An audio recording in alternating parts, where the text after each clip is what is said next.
Welcome back. It's been a tough run-up to the U.S. presidential election as Donald Trump and Democrat nominee Joe Biden go head-to-head. But now Americans are heading to the polls to choose between the two. Our U.S. correspondents, that's William, Denselow and Jagruti, join us to share what's happening on the ground. A very warm good morning from this side of the world to both of you colleagues. I'd like to start with you, Jagruti, and just perhaps to ask you in terms of painting us a picture of what to expect at the polls and what's been happening there. We know that those in-mail votes have been casted, but now it's time for Americans to head to the polls.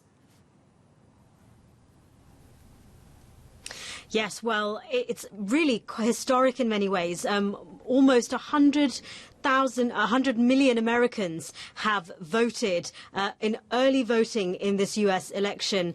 This is unprecedented numbers turning out to vote early, partly spurred on by the pandemic. Many of these people will have voted by mail. And you look at the polling and Joe Biden is leading Donald Trump around 10 percentage points in the polls nationally. But in those crucial battleground states, the race is much narrower. And as we know, the race can often be decided in those crucial battleground states, and it's up to the Electoral College whether which candidate passes that crucial 270 mark as to who is going to secure the presidency. So you're seeing both candidates campaigning vigorously in these battleground states like Pennsylvania, like Florida, Michigan. President Trump has been conducting these marathon rallies.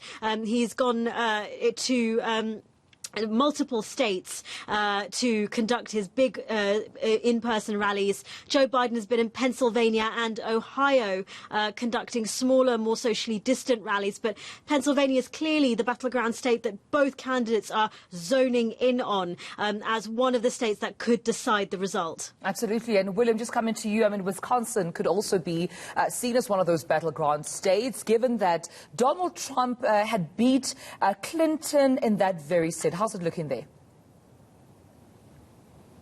Absolutely. Of course, if we cast our minds back to 2016, Donald Trump beat Hillary Clinton by less than 23,000 votes. Just putting into perspective just how significant that victory was for Donald Trump. Democrats had won Wisconsin in the presidential race from 1988 all the way up to 2016. So this was certainly seen as a monumental blow as far as the Democrats were concerned. The president, just in the matter of the last few hours, was again here in Wisconsin, one of the last couple of stops made on his whirlwind tour across the United States over the past few days, choosing one particular site, Kenosha, Wisconsin, to make an address to people. Now, he is trailing in the polls here in Wisconsin, but he says that, as we saw in 2016, he's certainly not looking too closely at the polls. He says that he very much believes in those Wisconsinites that voted for him in 2016. He remains very confident they'll come out and vote for him again. Of course, in 2016, President Trump won or flipped around 22 counties in Wisconsin from the Democrats. 18 of those were in rural communities. He's very much counting on that particular base to show up for him once again. Yeah. And Jagruti, I mean, has it been a smooth election? Have we seen unrest in some of the states leading up to the polls? Well, what we've been seeing, I mean, first of all, this election has been incredibly divisive, and the campaign has been incredibly divisive. And actually, in Washington, D.C. here, we're seeing businesses boarding up their frontages. In New York, we're seeing this as well, in anticipation of potential unrest as a result of the election possibly being contested. President Trump has repeatedly cast doubt on mail-in ballots.